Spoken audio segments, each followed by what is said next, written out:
Hello, Hannah the Suburban Witch here, and today we are discussing soulmates and twin flames.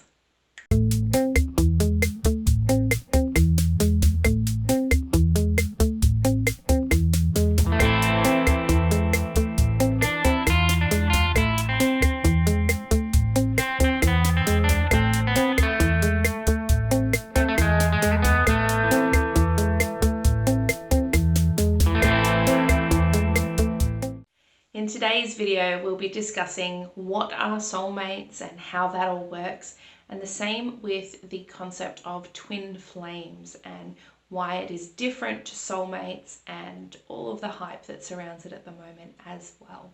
I will warn you, my opinion on that is a little different to what a lot of you probably want to hear. So stay tuned to find out what that is. If you're new to my channel, I'm Hannah the Suburban Witch, an intuitive tarot reader and astrologer. I post a video here every Wednesday, so you can always find more content here. I've also got TikTok, Instagram, Facebook, Patreon, and a blog on my website, so I'm sure I've got something for all of you. Let's start with soulmates, okay? Now, we all love this idea of soulmates, and some people believe that it's a preordained meeting, and I think that is partially true.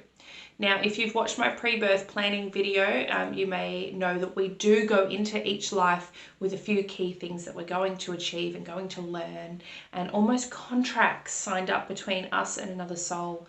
And a soulmate can be like that, where you have a contract with someone to come together, and it's meant to be and it feels right.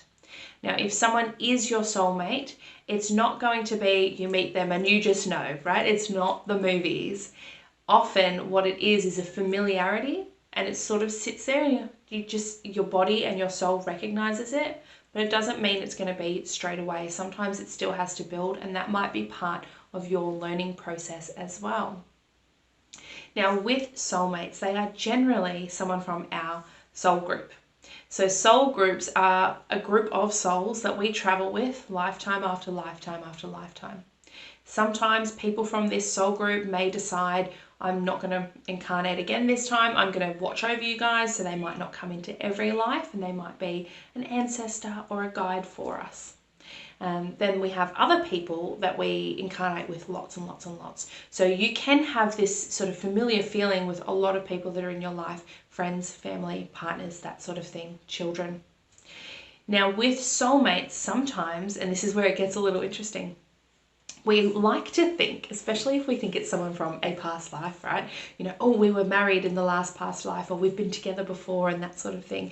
But it's not always the case. Sometimes your soulmate in this life is actually maybe your son in a past life, or was your mother in a past life, or your best friend, or your teacher, someone else who is significant. And what we do is in each life, we're switching different genders, different sexualities, we're switching into different roles. So if we were the student in one life, we might be the teacher in the next.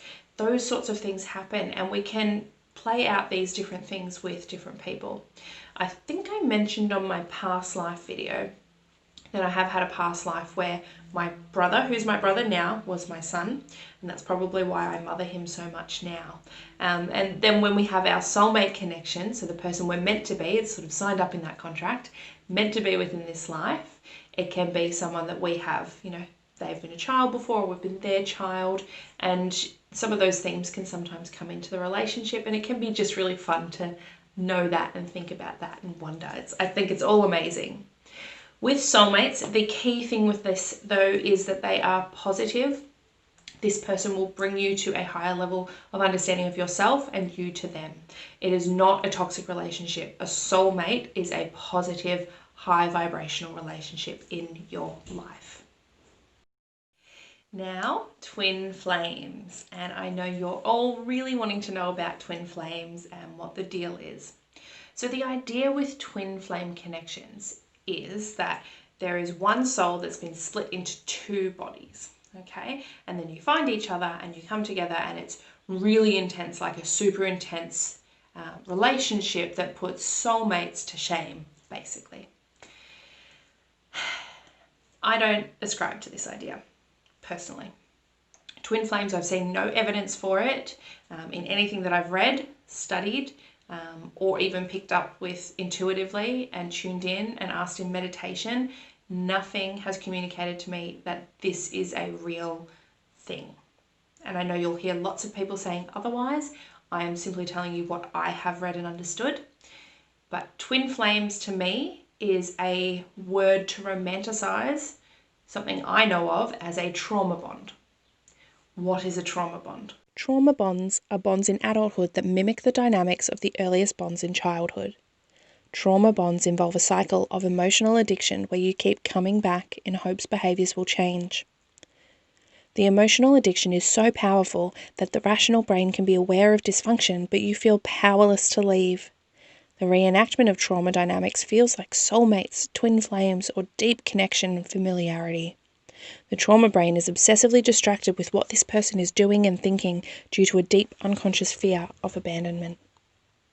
Well, that is a relationship that reflects the dynamics of our childhood earliest relationships and our earliest bonds in childhood. And it's a form of emotional addiction, and it can feel really, really super intense. And what we're doing is we are reenacting this childhood bond that was usually with a parent or a key figure in our childhood. And we are coming back and hoping that these behaviors are going to change. And that's what we're subconsciously doing. Okay, we're reenacting this in the hopes that it's going to give us a different outcome. And that bond from that early childhood feels so familiar because that's what we grew up with. Okay, so it can feel really, really intense. So I hope this video clears up a little bit about the distinction between trauma bonds and twin flames and soulmate connections as well. Soulmate connections are definitely a real, true thing. They have been throughout history something that's been referred to, and many, many people have experienced this as well. Just a last note on that, soulmates, you can have more than one in each lifetime. So if you find your soulmate, they pass away, and you find another one and you think, well, is this person my soulmate? Yes, you can have more than one. Okay, so that is totally natural and that can definitely happen. So make sure whenever you're going into a relationship, it is a high vibrational, positive, loving relationship, and it's not just those feelings of emotional addiction that can get confused for a trauma bond or a twin flame relationship. Let me know your thoughts on this topic. I'd love to hear them. Pop them down in the comments section below, and I'll chat to you guys next time. Bye.